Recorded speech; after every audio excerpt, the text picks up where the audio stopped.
ताकि ये बता सके कि उनकी ताकत बनी हुई है। मैं बीच में आपको इसलिए रोक रही हूँ, तस्वीर दिखा देते हैं। ये उस घटना के वक्त की तस्वीर है जब पाकिस्तानी सैनिकों को लिए जो बसेस थी वो जा रही थी और इसी दौरान एक बस को टारगेट किया गया है और उस बस पर हमला किया गया, धमाके के साथ उस बस को उड़ा दिया गया है।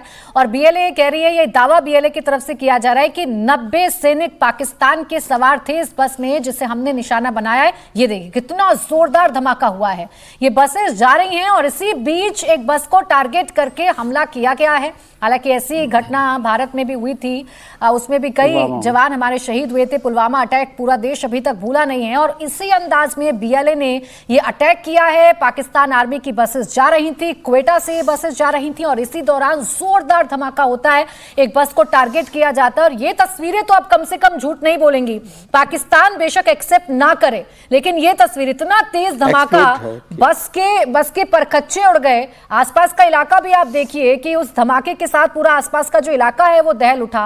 और अब पाकिस्तान बेशक कहे कि ऐसा कुछ नहीं हुआ, अभी हमारे रेंजर्स मौके पर मौजूद हैं, हमारी सेना को बहुत नुकसान नहीं पहुंचा, लेकिन इस धमाके में कोई बचा होगा ये कहना तो सरासर बेईमानी होगा। बीएलए अपनी मौजूदगी दिखाने के लिए, बीएलए ये दिखाने के लिए कि हम मौजूद हैं और बिल्कुल कतई बर्दाश्त नहीं करेंगे पाकिस्तान की दखलंदाजी, कतई बर्दाश्त नहीं करेंगे चाइना की दखलंदाजी।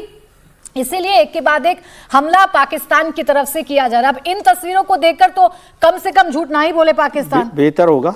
और एक चीज और जोड़ दूं कि बलूचिस्तान, जब हिंदुस्तान पाकिस्तान का जब बंटवारा हुआ 1947 में, तो बलूचिस्तान पाकिस्तान का हिस्सा नहीं था। नहीं था। वो 1948 में उसको शामिल किया, पाकिस्तान का दबाव उस तरह से बना और उसके बाद से ही वो लड़ाई उनकी चल रही है। और मुझे लगता है कि ये दूसरी घटना, यदि वो जाफर एक्सप्रेस को पाकिस्तान की सेना या पाकिस्तान की सरकार उस तरह से दबाने की कोशिश नहीं करती तो शायद नहीं होता। बीएलए ने अपनी ताकत फिर से दिखाने के लिए ये घटना की। और इसमें सुसाइडल बॉम्बर है। जब सुसाइडल बॉम्बर कोई मिलिटेंट ग्रुप करता है तो इसका मतलब वो एक बड़ी तैयारी और बड़े काम को अंजाम देने के लिए करता है। इसमें एक जो बस आप देख रहे हैं एक्सप्लोड जो हुई है वो व्हीकल बॉर्न उससे हुआ है कि उसको उड़ा दिया गया। लेकिन उसके बाद जैसे हमारे आपके डिफेंस एडिटर भी बता रहे थे, आमने सामने भी उन्होंने लड़ाई लड़ी है। तो वो तो और बड़ा मसला है कि जो उनकी सेना है या फ्रंटियर गन बैटल भी हुआ है तो वो तो और बड़ा काम है। मतलब लंबी लड़ाई लड़ी और पाकिस्तान की फौज या जो पैरामिलिट्री फोर्स थी जिस पर ये हुआ है वो तैयार ही नहीं थे किसी हालत में कि क्या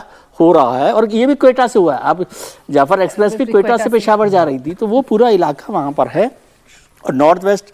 और इसमें एक बात और जोड़ लीजिए कि पिछले दिनों का मतलब 2 साल पहले पाकिस्तान जो बांग्लादेश में जो कुछ हुआ उसके लिए अपने सीना चौड़ा कर रहा था। उनको लग रहा था कि उनकी वजह से उन्होंने जो एक एक्सरसाइज किया, डिप्लोमेटिक एक्सरसाइज, उससे पाकिस्तान ने बांग्लादेश को इस स्थिति में पहुंचाया है।